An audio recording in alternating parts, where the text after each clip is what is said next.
call every mosquito-infested swamp and occasional mud puddle a wetlands and ban any development around it. Invent a spotted owl shortage and pretend it can't live in a forest where timber is cut. Shut off the forest. Then, when no trees are cut, there's nothing to feed the mills, and then there are no jobs, and then they go out of business. And in the West, whole towns are dying because of that.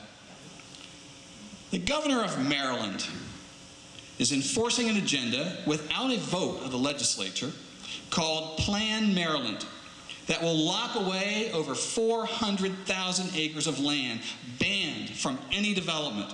One of the key provisions is a policy to ban septic tanks as a means to protect the Chesapeake Bay, even though there is no evidence that septic tanks do any damage whatsoever.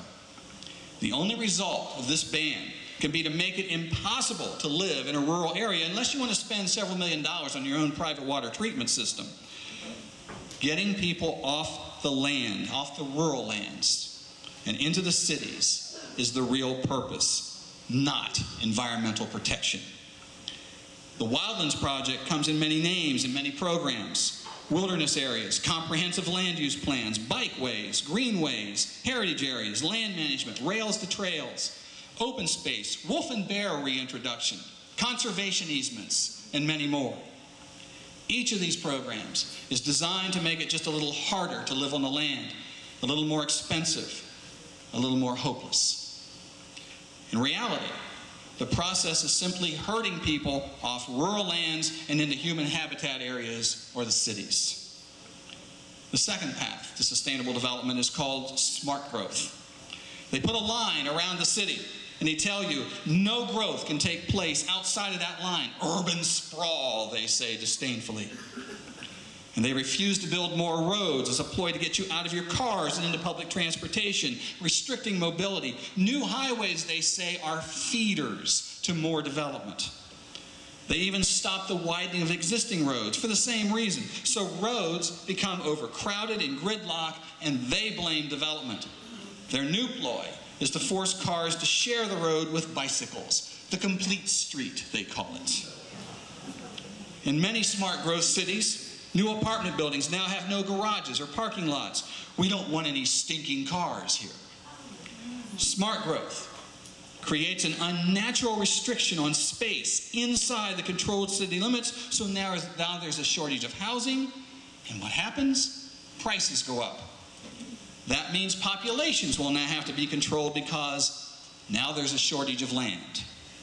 And that's why kind, compassionate environmentalist Dr. Jacques Cousteau declared, quote, "In order to stabilize world populations, we must eliminate 350,000 people per day."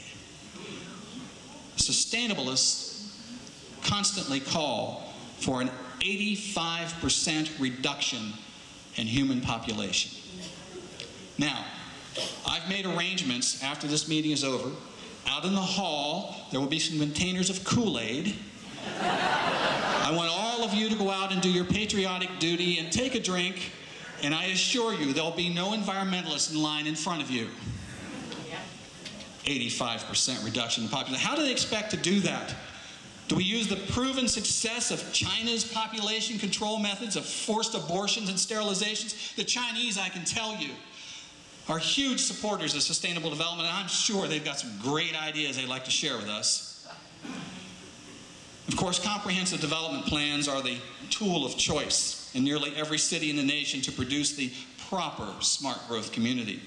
Through these plans, energy and water use is tightly controlled, and individuals are being forced to live in denser communities that take up smaller tracts of land per housing unit. Planning advocates and government bureaucrats are forcing such planned communities across the state and the nation, and those put severe controls on private property. The fact is, in a smart growth community, there can be no private property. It's community property. You can pay the mortgage and the taxes. Do your fair share.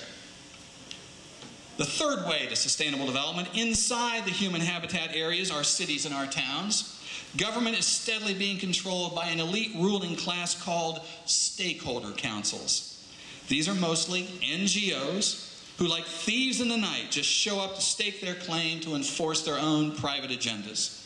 The function of legitimate elected government within the sustainabilist system is fast becoming little more than a rubber stamp to create and enforce the dictates of the council. It is the demise of representative government. And the councils appear and grow almost overnight. You'll find watershed councils that regulate human action near every trickling stream, river, or lake. Meters are put on wells. Special action councils control home size, tree pruning, or removal, even the color you can paint your home or the height of your grass. And there are examples today of people being arrested for letting their grass get too high. If you think that's silly, that's happening. Historic preservation councils control development in downtown areas, disallowing expansion and new building. Once the councils are established, it becomes nearly impossible to discuss issues with your elected representatives. Instead, they will automatically refer you to the proper council or administration or department run by unresponsive appointed hacks armed with their own political agenda. Regional governments are driven by government, not the people. These are run by non-elected bureaucrats that don't answer to the people. And as I said, elected officials become little more than a rubber stamp to provide official approval to the regional bureaucracy. The Chattanooga Area Regional Council of Governments, for example, consists of at least 6 alphabet agencies of appointed bureaucrats. On their own, these agencies have applied for a $2.5 million grant from the federal government's Sustainable Communities Regional Planning Grant Program. To comply, each participating government must sign a memorandum of agreement to develop a shared vision and to develop livable communities and all that that implies. The people of Chattanooga have no idea that this is being submitted, and they have no say in the outcome.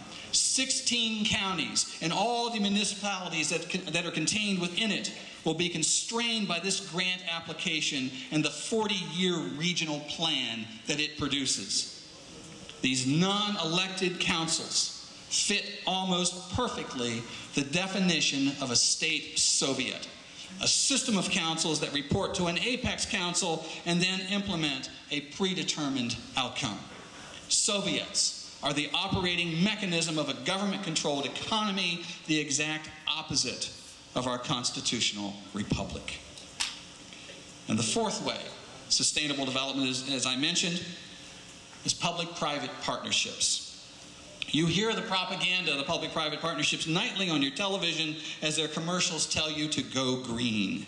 The truth is, there would be very little legitimate green industry if not for the billions of dollars in grant money shelled out to the partnerships to develop alternative energy schemes.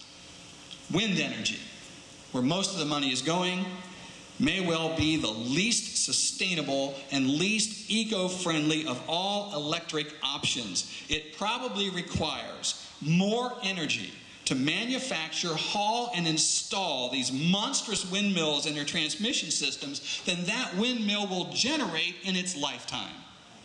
And yet, the nation, in the name of sustainable development, is investing everything in our future to enforce them over real energy providers.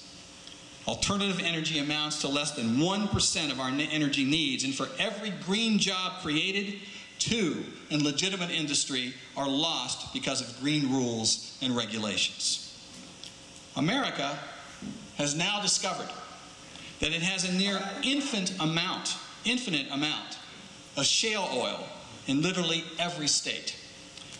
Rather than celebrate our good fortune to reduce gas prices and eliminate dependency on foreign oil cartels, the sustainabilists are rushing in a near panic to block the drilling of shale oil. Moreover, recent government reports show we have more than 2 trillion barrels of untapped oil under American soil, untapped and banned because of sustainable policy.